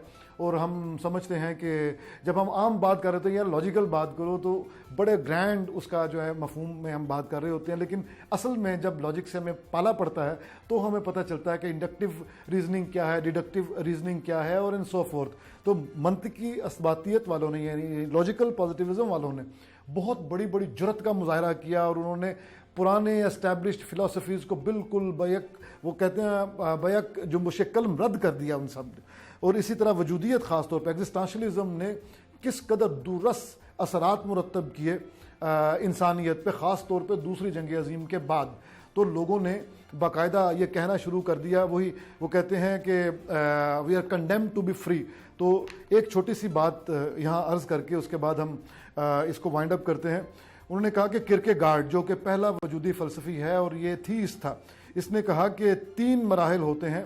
सबसे पहले इंसान लज्जत परस्ती से आशना होता है, उसके बाद इंसान सेल्फ से आशना होता है और उसके बाद फिर खुदा से आशना होता है। और ये जो थीस्टिक एग्जिस्टेंशलिज्म है इनका ये रास्ता है। हमारे यहाँ अल्लामा इकबाल भी कहते हैं कि अमल से ज़िंदगी बनती है जन्नत भी जहन्नुम भी, ये खाकी अपनी फितरत में ना नूरी है ना नारी है। और आखिरी जो इसका 5वां बाब है इस किताब का वो है माँ बाप जदीदियत, तो ये पोस्ट मॉडर्निज़म। तो बहुत ही आलीशान किताब है। हमें लगता है कि इंसान घूम के वहीं पे आ गया है और वो जो मेटा ट्रूथ होते हैं या महाबयानिया होता है उससे डेविएट करके दोबारा वहीं पे आ गया है जहाँ प्रोटागोरस हमें लेके आया था। तो बाहर ये फ़लसफ़े के तालिब इल्मों के लिए बिलखसूस और हर इंसान के लिए बिलमूम बहुत ही शानदार किताब। अहमद अमाद साहब जनाब हमारे साथ मौजूद है। अहमद साहब आज के लिए आपका बेहद शुक्रिया। तो यहाँ पे एक छोटी सी ब्रेक लेते हैं, मिलते हैं इस ब्रेक के बाद।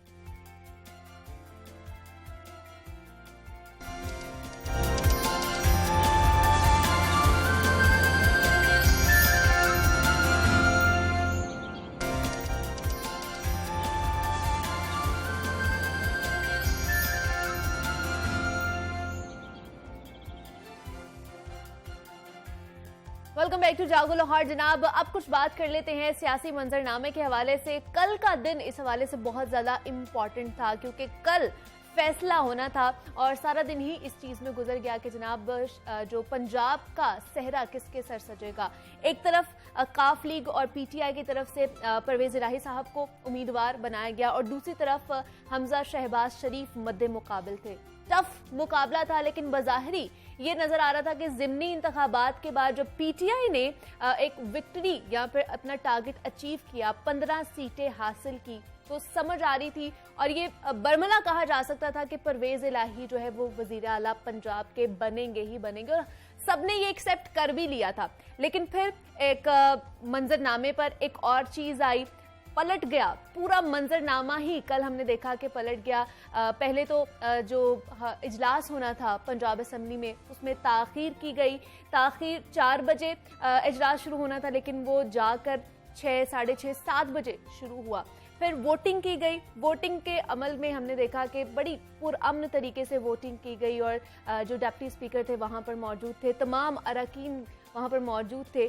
लेकिन अचानक ही धमाका होता है कि जनाब एक ख़त सामने आता है जो चौधरी शुजात हुसैन की तरफ से डिप्टी स्पीकर को लिखा गया है, जिसमें लिखा गया है कि मैं अपने जो काफ लीग के 10 अरकान हैं उनको कहता हूं कि वो हमजा शहबाज को वोट डालें, जबकि काफ लीग के जितने 10 अरकान थे उन्होंने ऑलरेडी परवेज इलाही को वोट डाल दिया था। तो डिप्टी स्पीकर उन 10 लोगों के जो वोट हैं उनको मुस्तरद करते हैं। उसके बाद जो सिचुएशन है वो यकसर बदल जाती है। जो जीती हुई पार्टी है जनाब वो हार जाती है और जो वजीर आला है वो हमजा शहबाज दोबारा से बन जाते हैं। तो ये एक अजीब सी सिचुएशन कल क्रिएट हुई। क्या पीछे की कहानी है ये हमने जानना है। हमारे साथ इस वक्त नुमाइंदा लाहौर न्यूज़ यासीन मलिक साहब मौजूद हैं। कल वहां पर वो मौजूद थे और वक्तन फवक्तन इस सारी सिचुएशन से आगाह करते रहे हमें। आज उनसे जानते हैं जनाब ये कहानी क्या है, सिचुएशन क्या बन चुकी है। यासीन साहब आपको वेलकम कहती हूँ जागो लाहौर में, कैसे हैं आप? कल क्या हुआ यासीन साहब? मतलब बहुत से लोग हैं या कह लें कि पूरा पाकिस्तानी इस वक्त ना कंफ्यूजन का शिकार है कि एक जो लीड कर रही थी पार्टी और वज़ीर आला बनना था परवेज इलाही साहब ने, उनके पास पूरे कैंडिडेट्स भी थे, वोट पूरे थे।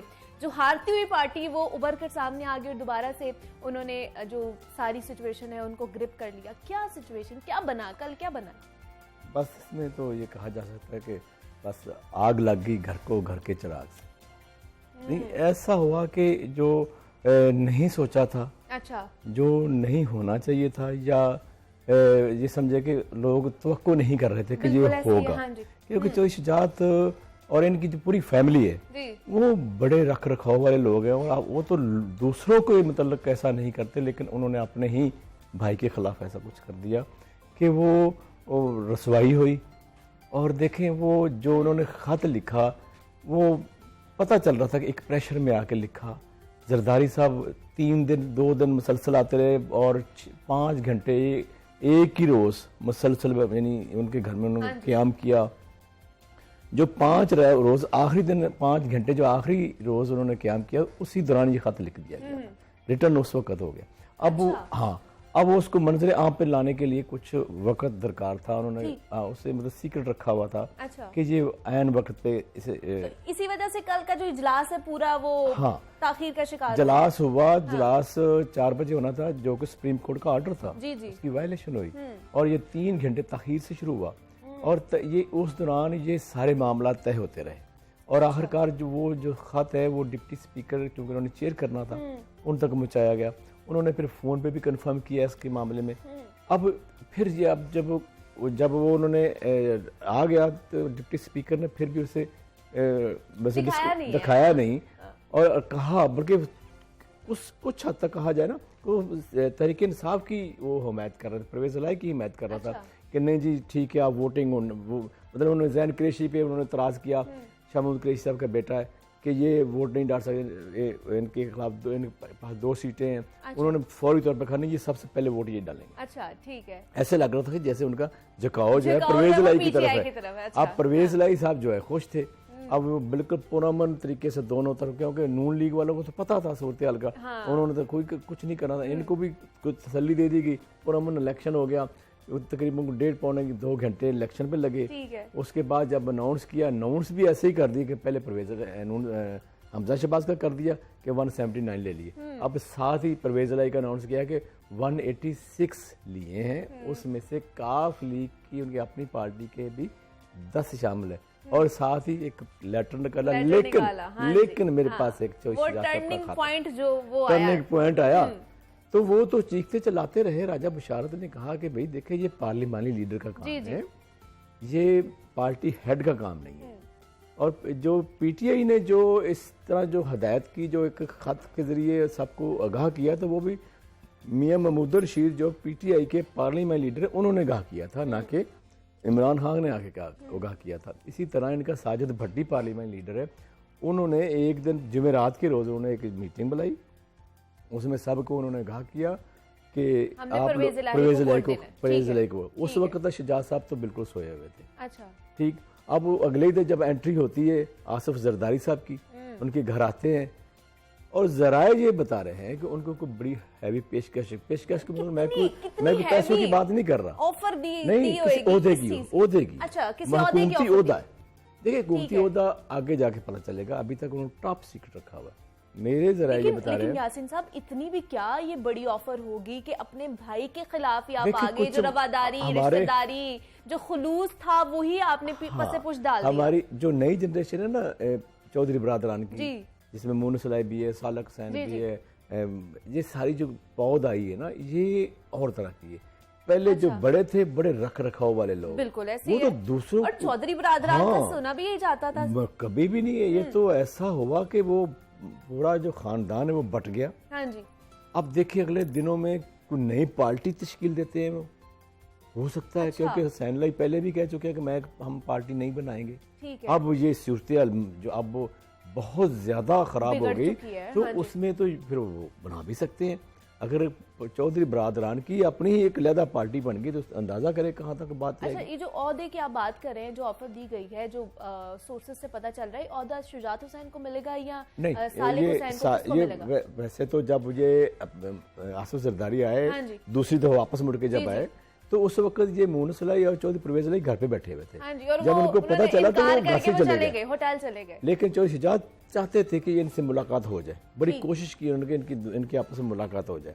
उसमें जराए यही बता रहे हैं कि मोहन सलाई के लिए एक बड़ा उहदा था, हुकूमती उहदा, अच्छा, ऑफर पेश करनी थी, ठीक है। जो कि उन्होंने मिलना ही पसंद नहीं किया।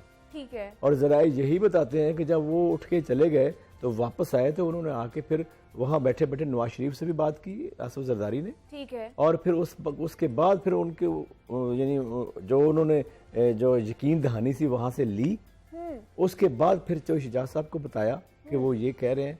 और वो फिर जब वो जो ओहदा है, जो भी ओहदा है, अभी कोई मैं नहीं कह सकता, तो वो अगर मून से नहीं लेते तो सालिक हुसैन तो बैठे हुए ना, सालिक हुसैन भी तो एक इस वक्त वफाकी वजीर हाँ है, जी, बिल्कुल। तो वो ओहदा अगर वो सालिक हुसैन को मिल जाता तो फिर जाहिर है सालिक हुसैन की अपनी एक काफ़ी इसमें काविशें थी। मून सलाई की अपने का वो अपने वालिद के साथ थे, वो अपने वालिद के साथ लेकिन थे। यासीन साहब, यहाँ पे बात ये आ जाती है कि जब इलेक्शन से 1-2 दिन पहले ये मुलाकातें हो रही थी जरदारी साहब की और शुजात हुसैन साहब की, तो तब शुजात साहब ने कहा कि नहीं, मैं तो परवेज इलाही के साथ ही साफ हूँ। जवाब दे दिया, साफ जवाब उन्होंने दिया हाँ। कि इस मुलाकात का भी कोई फायदा नहीं है, मैं बार परवेज बार इलाही के जवाब दे साथ दिया, हूँ। कहा कि बार बार मिलने का कोई फायदा नहीं है। लेकिन अगर ये खत उन्होंने लिखना था या उन्होंने उनके खिलाफ जाना था तो वो इलेक्शन से पहले बता देते, कोई कॉन्फ्रेंस कर देते, एटलीस्ट अपने जो कैंडिडेट्स थे उनको तो एतमाद में लेते। नहीं, एतमाद का तो अंदाजा ये कर रहे हैं कि अब वो जो अरकान असम्बली हैं वो उनको कहा गया कि आप हमजा शहबाज को वोट हाँ दें उस खत के और जरिए। उन्होंने खत साफ उस वक्त इनकार दिखा रहे जब वोट डाल चुके हैं, वो क्या करें? अगर उनको डिसाइड करने की कोशिश की जाती है वो कहेंगे भाई हमें तो बताया ही नहीं हमें तो बताया ही गया, नहीं हमें तो गया, हाँ बाद जी। में बताया गया जब वोट डाल चुके थे खत उस वक्त मंजर यहाँ पे आया। तो यकीनी तौर पर उनका भी कोई कसूर नहीं है। और ये बिल्कुल ऐसे ही है। खुफिया इसलिए रखा गया कि वोटिंग जो है वो पुरअमन हो जाए, और ये जो वोट हैं ये इनको रिजेक्ट कर दिया जाएगा उस वक्त जब गिनती के बाद। गिनती होगी, हाँ। तो जब उनको रिजेक्ट किया गया तो पीछे तो ज़ाहिर 176 176 रह गए और उनके 179 थे, 3 वोटों से वो जीत वो गए, जीत गए, बढ़तरी हासिल हो बर्तरी हासिल होगी। तो ये देखें, ये एक मैं समझता पंजाब असम्बली की तारीख में इस तरह पहली दफा हुआ है गई। बिल्कुल इस तरह- ऐसे एक हारती हुई जो टीम है, जो जिसने 186 लिए वो जीत 186 लेने वाला 189 लेने वाले से हार गया, 3 वोट कम लेने वाले से हार गया, हाँ जी। और ये इस तरह होता नहीं है, यानी एक जो आईनी बयान था कम होने के बजाय बढ़ गया, शिद्दत इख्तियार कर उसमें शिद्दत आ गई। अब देखिए वो अब फिर आज उनकी समाअत है आज, हाँ जी। वो केस चलेगा, दोनों फरीकैन को अदालत सुनेगी क्योंकि अदालत के आर्डर के जरिए ही ये इलेक्शन हुए हैं। अब दोनों फरीकैन को सुनने के बाद फिर अदालत फैसला करेगी कि आया इनमें से कौन वज़ीर आला होना चाहिए और किसको वज़ीर आला बना दिया गया। लेकिन थोड़ा सा सुप्रीम कोर्ट के फैसले पे भी अगर हम रोशनी डालें तो मुझे यासिन साहब बताइएगा, सुप्रीम कोर्ट ने कहा था कि पार्लिमानी लीडर के फैसले से चलेंगे या फिर पार्टी लीडर के फैसले से चलेंगे। अच्छा, ये उन्होंने वाजे नहीं किया। अच्छा, ये वाजे ही नहीं हाँ, किया उन्होंने वाजे नहीं किया। अब ये जाहिर है, अब मैं और आपको कोई आईनी माहिर तो नहीं है ना, हम तो ये देखेंगे कि आया जो उन्होंने जो इस वक्त उन्होंने पार्टी हेड का नाम लिया डिप्टी स्पीकर ने कि उनका लेटर आया, लिहाजा मैं ये मुस्तरद करता हूँ। यासिन साहब, यही सवाल ना माहिर कानून इरफान कादिर साहब ने हमें ज्वाइन किया है, उनसे जानते हैं। इरफान साहब, बहुत शुक्रिया आपके वक्त का। इरफान साहब, कल की सारी जितनी भी प्रोसीडिंग हुई, जितना भी मामला हुआ, वो हम सबके सामने है।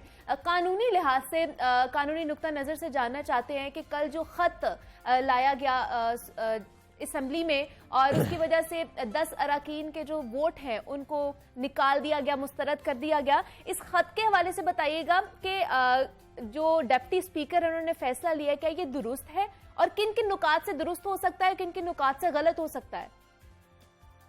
देखें, डिप्टी स्पीकर जो है उन्होंने सुप्रीम कोर्ट के उस फैसले को फॉलो किया जिसमें सुप्रीम कोर्ट ने कहा था कि मुनरिफ अरकान जो हैं उनका वोट काउंट नहीं होगा, तो लिहाजा उन्होंने वो वोट रिजल्ट्स अनाउंस करते वक्त वो वोट उनके नहीं काउंट किए। अब ये जो सुप्रीम कोर्ट का फैसला है इसमें जो कहा गया है वोट काउंट नहीं होगा, ये चीज तो आइन में भी नहीं लिखी हुई, तो लिहाजा सुप्रीम कोर्ट अगर ये डायरेक्शन ना देता इस तरह की, तो हमजा शहबाज साहब जो हैं वो चीफ मिनिस्टर के तौर पे कंटिन्यू करते और उनको एक ही तरीका था निकाले जाने का, और वो था वोट ऑफ नो कॉन्फिडेंस से।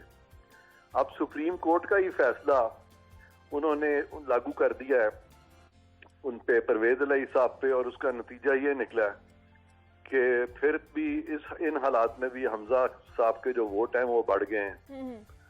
तो आइदर वे हमजा शहबाज ही को चीफ मिनिस्टर होना था, और अगर कोई भी चीफ मिनिस्टर जो कि इलेक्ट हो जाता है उसको हटाना हो तो उसमें रीपोल नहीं होता बल्कि वोट ऑफ नो कॉन्फिडेंस आता है।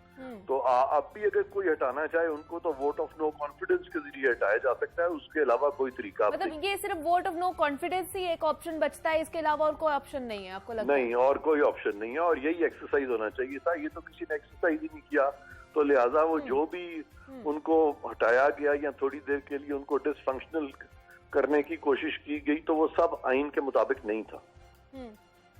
तो मुझे बताइए फिर अब हमारे साथ यासिन मलिक साहब भी हमारे नुमाइंदे हैं, उन्होंने कल ये तमाम तर प्रोसीडिंग के हवाले से अपडेट किया। यासिन साहब, आप कोई क्वेश्चन करना चाहते हैं? जैसा मैं आपसे ये पूछना चाहता हूँ कि क्या ये जो इख्तियार है ये पार्टी हेड के पास है या पार्लियामेंट लीडर के पास है कि वो ये तय करे कि जो पार्टी है उनके जो वोट है। एक सेकंड लाइन दोबारा से कनेक्ट करने की कोशिश करते हैं, इसी पे उनसे बात करेंगे, लेकिन अभी इस चीज को वाज़े ही नहीं किया गया। जैसे हम भी बात करते यासीन साहब के सुप्रीम कोर्ट के फैसले में नहीं बताया गया कि कहीं पे पार्लियामेंट का लीडर है, यहाँ पे पार्टी का लीडर है, लेकिन किस तरह इसको परस्यू किया जा सकता है? एक तो मैं एजाज साहब के मतलब उन्होंने कहा कि मुनहरफ अरकान के वोट कास्ट हुए और वो काउंट भी हुए। हाँ जी, वो उनको ये नहीं कि वो काउंट नहीं हुए, वो तो 25 लोग थे, वो तो काउंट हो गए क्योंकि री इलेक्शन हो गए, उनके नोटिफिकेशन हो गया एतमाद का, उन्होंने वो हल्फ उन्होंने उठा लिया। तो अब वो जो काफली के जो 10 अरकान थे वो वोट का काउंट नहीं हुए, वो मुस्तरद कर दिए गए। एक तो ये, दूसरा ये कि जो अभी तक ये बिल्कुल सही कह रहे हैं जैसा कि ये वाज़ेह नहीं है कि आया जो पार्टी हेड है, लेकिन होता तो यही जो अभी तक जो प्रैक्टिस यही देखने में आई है कि पार्टी हेड डायरेक्शन देता है आगे पार्लिमानी लीडर को।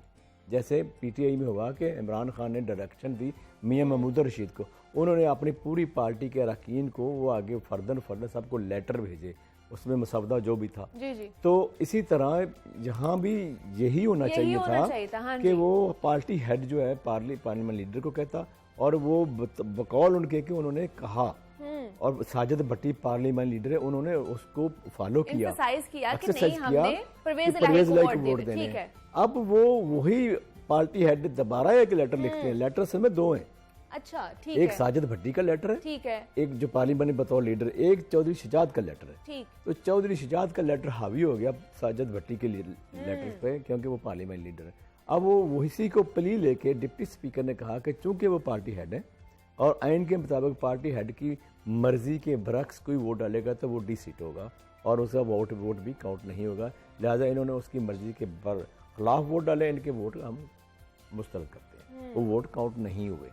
अब वो अगला मरला जो अब रजिस्ट्री ब्रांच में चले गए हैं, फैसला तो वहाँ होना है। एग्जैक्टली, सुप्रीम कोर्ट से क्या आती है उस पर बात करेंगे, और उसके बाद आपको लगता है कि गेम दोबारा से चेंज हो सकती है? हो सकता है, अच्छा हो सकता है, क्योंकि इसमें जो आईनी माहरीन बार उनसे मेरे भी 1-2 लोगों से बात यही हुई कि ये पार्लियामेंट लीडर का ही काम था जो उन्होंने किया, जो अब तक रवायत चलती आ रही है वही किया उन्होंने। अब वो दोनों तरफ से अपने जो उनके नकात होंगे वो पेश करेंगे अदालत में, तो फिर जाके वो अदालत को फैसला करने का, उसमें कुछ दिन लगेंगे। अभी मतलब पहले तो रात को तो उन्होंने जो दरख्वास्त वो जमा करानी थी समात के लिए वो दे दी, अब वो आज वो फिर वो इकट्ठे हो रहे वकला पहुँच गए हुए रजिस्ट्री ब्रांच में, तो वो वहाँ जाके फैसला होना। लेकिन ये है कि अवाम जो है, पंजाब के अवाम एक तजब्ज़ुब का शिकार है, और इस वक्त मुल्क को अमन की ज़रूरत है। मुआशी हालत इतनी ख़राब हो चुकी है कि खुदा न खासा हम श्रीलंका की तरफ जा रहे हैं, और अगर खुदा न खासा ये हो गया तो यही सियासतदान, मैं यहाँ आपको ये बता रहा हूँ कि यही सियासतदान छुपते फिरेंगे। लेकिन यासीन साहब, ये कैसी जमहूरियत है? हम जमहूरियत में कैसी तारीख एक रकम कर रहे हैं कि जो लोग जमहूरियत का अलम बुलंद करते हैं वही ये चीज़ें कर रहे हैं। हम क्या अपनी आने वाली नस्लों के लिए क्या एग्जाम्पल सेट कर रहे हैं? बहुत बुरी हम एग्जाम्पल सेट कर रहे हैं। खुदा ना खासा ये इतनी इंटरनेशनल लेवल पे पहले ही हमारी जमहूरियत पे इतनी बातें होती हैं। पहले इंडिया को इतना मौका मिल रहा है, हमारी जो हम एक ज़ाहिर एक एटमी ताकत हैं और एटमी ताकत में ये हालात हों, और ये जो खास हम इंडिया और जो हमारे दुश्मन ममालिक है वो तो चाहते हैं कि ये दिवालिया हो जाए। हाँ जी, और हमारे पास exactly। मौका है जी, ये अब एटमी ताकत है, इन्हें इससे नहीं एटमी ताकत रहना चाहिए, वो इसके खिलाफ पहले ही तुले हुए हैं, उनको क्यों मौका दे रहे हैं। मैं कहता हूँ कोई भी सियासतदान है, तमाम सियासतदान होश के नाखून लेने चाहिए। ये बहुत ज़्यादा नुकसान कर रहे हैं मुल्क को, कौम का, और मुआशी हालत इतनी अबतर इन लोगों की वजह से हो रही है। इनको शर्म आनी चाहिए कि ये कम इक़्तिदार के लिए इतना लड़ रहे हैं कि उनको ना कि पाकिस्तान की मुआशी हालत का कोई फिक्र है, ना ही उन्हें मुल्क के अमन अमान का फिक्र है। और कौम जो है वो इस वक्त इतनी ज़्यादा महंगाई हो चुकी है कि कौम वो यकीन माने, लोग जो आम अच्छे खासे लोग थे वो भीख मांगने में आगे हुए हैं। तो ये सूरत इतनी गंभीर है, डॉलर की आप डॉलर की सूरत देखें, वो इतना 232 पे पहुंच, एक रुपया डॉलर बढ़ता तो 1 अरब रुपया हमारे ऊपर कर्जा बढ़ जाता है।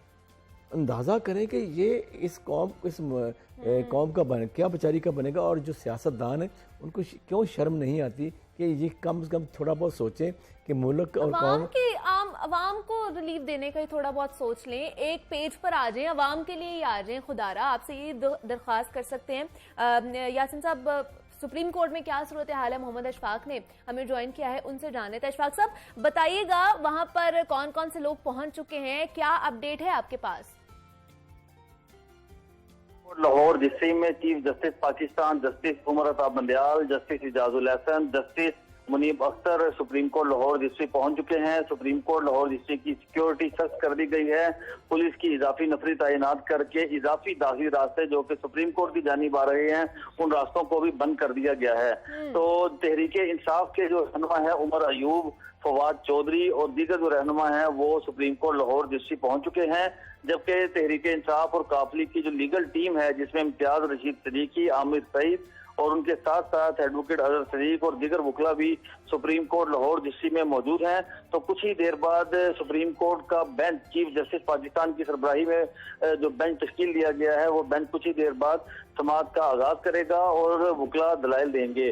स्पीकर परवेज इलाही और एडवोकेट अजहर सदीक की जानिब से अलग अलग ये दरख्वास्तें दायर की गई थी, जिसमें मौक़िफ़ इख्तियार किया गया था कि डिप्टी स्पीकर की रूलिंग सुप्रीम कोर्ट और लाहौर हाई कोर्ट के फैसलों के खिलाफ है।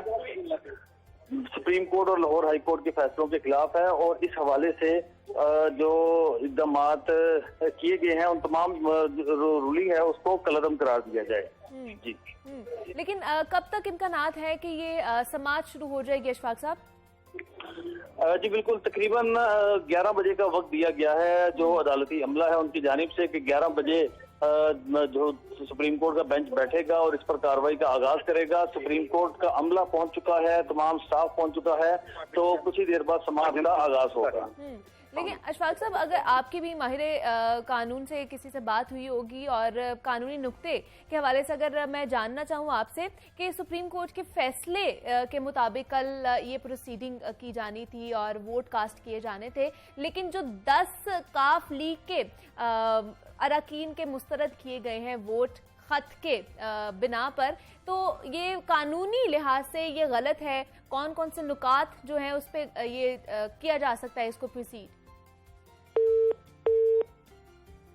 दोबारा से जनाब अशफाक साहब की लाइन को कनेक्ट करने की कोशिश करते हैं। हमारे साथ यासीन मलिक साहब, नुमाइंदा लाहौर न्यूज़ मौजूद है। यासीन साहब, बहुत शुक्रिया आपके वक्त का कि आप यहाँ पर तमाम तर सूरत हाल के हवाले से हमें अपडेट किया। यहाँ पे एक छोटी सी ब्रेक लेते हैं जनाब, मिलते हैं इस ब्रेक के बाद।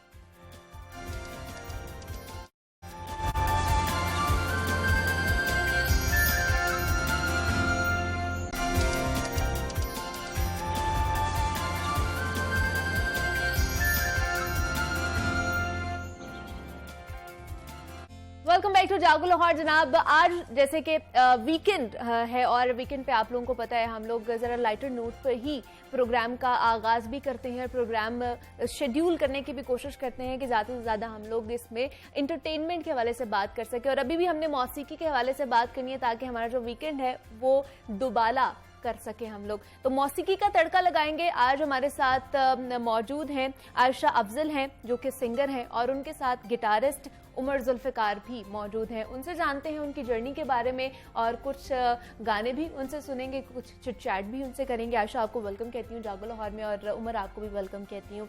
आयशा, सबसे पहले आप ही से स्टार्ट करूँगी, कैसे ये जर्नी स्टार्ट हुई, गाने का शौक कैसे हुआ, बताइए हमें। पहले तो बहुत शुक्रिया कि आपने यहाँ पे इनवाइट किया। दूसरा ये कि बेसिकली मैं नात ख़्वानी करती रही हूँ। अच्छा। सूफीज़म को प्रमोट किया है। अब इसके बाद पंजाब यूनिवर्सिटी में एडमिशन हुआ, मैंने इसी बेस पे एडमिशन लिया। अच्छा, ठीक है। वहाँ से स्टार्ट लिया था, फिर उसके बाद फिर ऑन एयर आना और इसी तरह के शोज़ वगैरह। फिर उसके बाद म्यूज़िक सोसाइटी को ज्वाइन किया। ओके। इसरार चिश्ती साहब उनकी शागिर्द हुई हूँ, जो कि साहबजादे हैं आज़म चिश्ती साहब, उनकी शागिर्द हुई। उसके बाद फिर अभी यही चल रहा है उनकी। मतलब बाकायदा सीख रही हैं अब आप इसको? एक्चुअली हाँ, सीख रही हूँ। तो इससे पहले भी आप सीखती थी या उससे पहले सब कुछ ये मैंने घर से सीखा। अच्छा। बाबा से, मम्मा से, भाई से, मामू से। हाँ जी, सब। मतलब वो लोग भी गाते हैं? नहीं, वो गाते नहीं है, वो सभी नात ख़्वानी की तरफ हैं, और कुछ ऑफिशियली कुछ भी नहीं है उनका। अच्छा। लाइक बस अपनी महफिल एक जमा लेना, वो अलग बात है। तो इसी तरह, लेकिन ये कह लें कि गॉड गिफ्टेड है, पूरा खानदान ही गॉड गिफ्टेड है। ओके। सभी बहुत सुरीले पाए जाते हैं। चलें, दैट्स गुड। उमर, आपसे जानना चाहूँगी, कब से गिटार बजा रहे हैं, और इसी एक टूल में, इंस्ट्रूमेंट में शौक रखते हैं, और भी कुछ है? पहले मैं आपके दूसरे सवाल का जवाब दूंगा कि आर्टिस्ट जो है वो कभी बाउंड नहीं होता किसी एक इंस्ट्रूमेंट पे। तो नहीं, I can play 5 to 6 instruments other than guitar, but guitar पे हमें सुर ताल दोनों मिल जाता है, तो that's why guitar is handy. दूसरी बात ये है कि जो आपका पहला सवाल था, कब से कर रहा हूँ, आई डोंट रिमेंबर कि मैंने कभी सीखा हो किसी से, या फिर मैंने कभी अपनी पहली चीज़ की हो। उस्ताद शफ़क़त सलामत अली खान साहब कहते हैं कि idiots and artists are not made, they are born. तो पैदा होते साथ ही आई गेस गाना शुरू कर दिया और बजाना शुरू कर दिया। तो आयशा, क्या सुनाने वाले हैं आप हमें? पहले सूफी कलाम से स्टार्ट करेंगे। ठीक है सर। ठीक है, उसके बाद बोलो। उच्चा तेरा नाम होगा। डन। आयशा, माइक।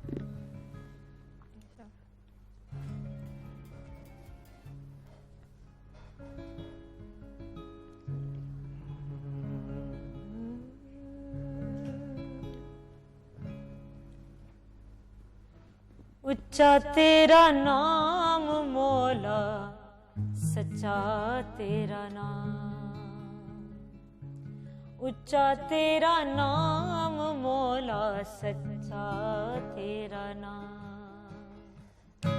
उच्चा तेरा नाम मौला, सच्चा तेरा नाम। उच्चा तेरा नाम मौला, सच्चा तेरा नाम।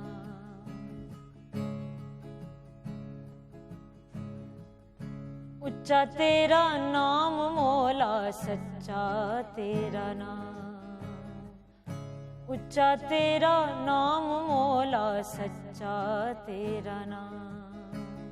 अल्लाहु अल्लाहु अल्लाह अल्लाह अल्लाहु अल्लाहु अल्लाहु अल्लाह अल्लाह अल्लाहु।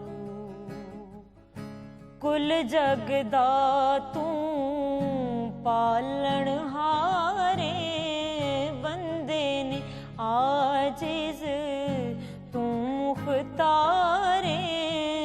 कुल जगदा तू पालन हारे, बंदे ने आजिज तू मुख्तारे। गीत ने गूंगे मेरे तेरे बिन साया, तू ए सौगाता मौला मेरी झोली पाया। तू अन्नदाता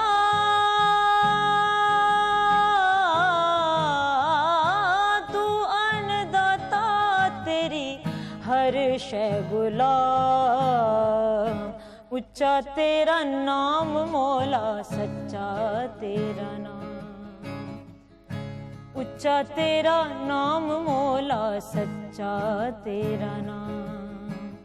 अल्लाहु अल्लाहु अल्लाह अल्लाह अल्लाहु अल्लाहु अल्लाहु अल्लाह अल्लाह अल्लाहु। क्या बात है जनाब, वेरी गुड, बहुत ही अच्छा गाया आपने आयशा, वेल डन। और आपने भी बड़ा अच्छा उमर गिटार भी बजाया है। लेकिन आयशा, सूफीज़म में और क्लासिकल में ही आपको शौक है? बेसिकली जो मेरा जॉनरा है ना वो है फोक कैटेगरी का, पंजाबी। अच्छा, प्रॉपर पंजाबी हूँ मैं। पंजाबी में भी गाती है? पंजाबी ही गाती हूँ। अच्छा, हाँ, ज्यादा मैं पंजाबी ही गाती हूँ। क्लासिकल क्लासिकल नहीं मैं कह सकती, सेमी क्लासिकल कह सकते हैं। नात ख्वानी जो है वो क्लासिकल में मुझे पसंद है। ठीक है। नात ख्वानी अगर मैं करती हूँ तो वो एक क्लासिकल उसको मैं चूज करती हूँ कि हाँ ये, क्योंकि वो मुझे पसंद है। वो सोज आ जाता है, वो जो उसके ना तासीर बदल जाती है उसमें। आप तेज, मैं किसी को क्रिटिसाइज नहीं कर रही, मैं अपने अल्फाज इस तरह के अल्फाज इस्तेमाल नहीं कर सकती, लेकिन जो बात मैं अपने बता रही हूँ, मेरा पर्सपेक्टिव है, आपको ओपिनियन है। मेरा पर्सपेक्टिव है ये कि मैं तेज नाते नहीं पढ़ सकती। अच्छा। ना मुझे वो सूट करती हैं ना वो सुकून देती हैं। इंसान जब तारीफ ही कर रहा है तो फिर वो धीमे लहजे में भी तो कर लेना वो अच्छा है। इस हवाले से मुझे क्लासिकल नातें अच्छी लगती हैं, और मैं क्लासिकल अगर चूज करती हूँ तो नात है, और अगर सूफी कलाम अगर देखूं तो वो फोक है। ओके। या फिर वैसे सिंगिंग वाली साइड पे हूँ तो वो फोक है। बहुत मेलोडी जो है वो बेसिक, उनमें से जाज साहब मेरे फेवरेट हैं, बहुत फेवरेट हैं, और भी 2-3 लोग हैं जैसे अली सफर हैं, और भी जो इस तरह सॉफ्ट सॉन्ग सिंग। फिर वहाँ पे इंडिया में अरिजीत सिंह, उनको तो पहुँच ही नहीं सकती मैं शायद। तो खैर वो हिसाब ये है कि मेलोडी कुछ अपने लिए है, कुछ वैसे है, ओपन एयर है, ठीक है, और क्लासिकल में सिंगिंग नहीं। अच्छा, बिल्कुल फोक में ही, फोक पंजाबी, ज़ादा परवीन साहिबा, आबदा परवीन साहिबा, रेशमा जी। तो मैंने सबसे पहले जो परफॉर्म किया था, जिसपे मैं विन किया था, जिसपे मुझे लगा था कि हाँ मुझे शायद सिंगिंग वाली साइड पे आ जाना चाहिए, वो तो फैल न्याजी साहब का था। ओके। चरखा उनका मैंने गाया था। क्या बात है। तो हम, अगर आपका फोक में इतना ज़्यादा इंटरेस्ट है तो फिर एक उसी की तरह का कोई गाना या कोई म्यूजिक ट्रैक हमें सुना दे फिर। Sure sure sure.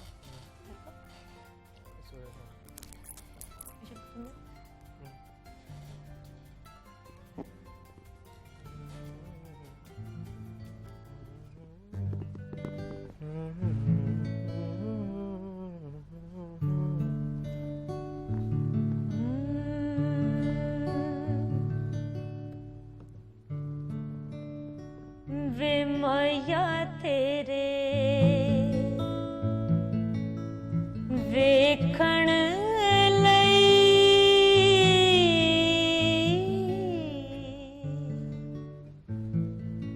वे माया तेरे वेखण लई चुक चरखा गली दे विच डावां मैं लोकां पानी सूत कत दी मैं लोकां पानी बड़ा कत दी तंद तेरियां यादां दे पावां वे माया तेरे वेखण लई चुक चरखा गली दे विच डावां वे लोकां पानी सूत कत दी तंद तेरियां यादां दे पावां वे माया तेरे वेखण लई चुक चरखा गली दे विच डावां।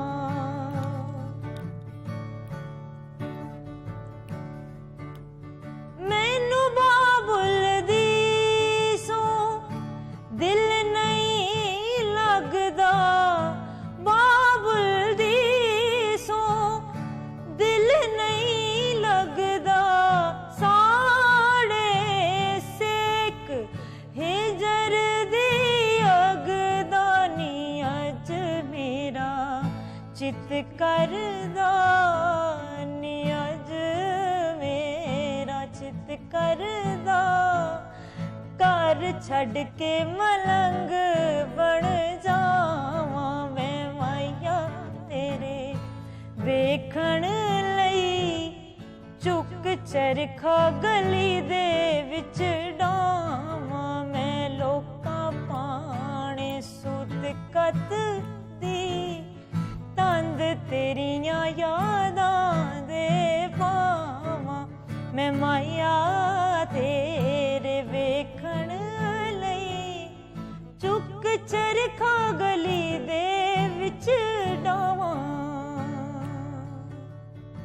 क्या बात है जनाब, बेहतरीन, बहुत बहुत ही अच्छा। लिटरली फॉक म्यूजिक आपके ऊपर मेरे ख्याल से बनता भी है और बड़ा अच्छा आपने गाया है। बहुत शुक्रिया। दोनों की जो दोस्ती है या फिर जो कॉम्बिनेशन है गिटारिस्ट और सिंगर का, ये कैसे बना? यूनिवर्सिटी में स्टार्ट हुआ? ये एक्चुअली ऐसा है कि मेरा भी पंजाब यूनिवर्सिटी में म्यूजिक बेस पे। अच्छा, म्यूजिक बेस पे हुआ, ठीक है। ये जो साथ बैठी हैं मोहतरमा मेरी सीनियर हैं। अच्छा जी। और जब मैंने ज्वाइन किया था तो नाच सोसाइटी के प्रेसिडेंट ये थी। ओके। मेरे पास एक नाच की सीट है और एक सिंगिंग की, और सिंगिंग के प्रेसिडेंट मोहसिन भाई, तब से बॉन्ड बना हमारा। काफ़ी अच्छा काम किया, काफ़ी ज़्यादा काम किया इनके साथ। ठीक, तो आगे भी यही कोई इरादा है मार्केट में जाके अपनी एल्बम लॉन्च करने का, अपना ट्रैक लॉन्च करने का, या किसी के साथ ड्यूट करने का? मैंने ड्यूट किया किसी के साथ जी। अभी चल रहे हैं कुछ, तो एक तो OST किया मैंने।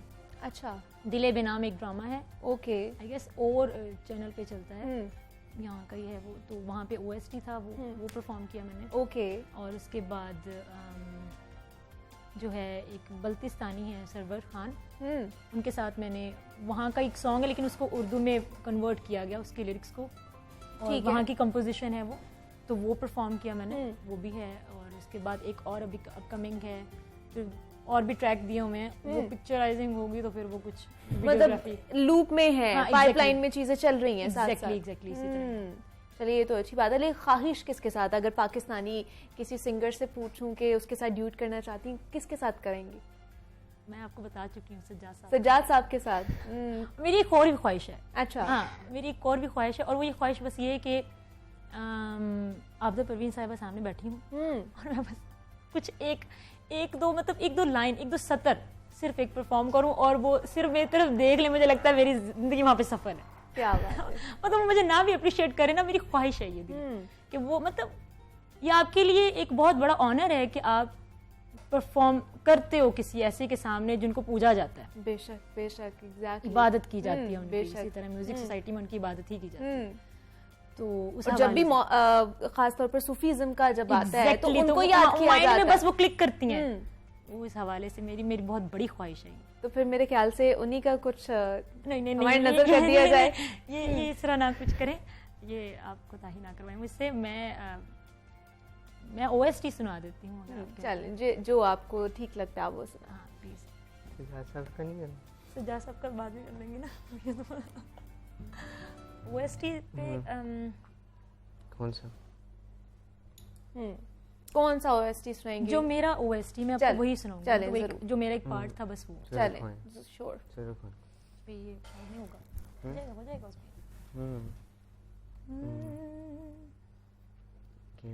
मैं इश्क तेरे लड़ गए,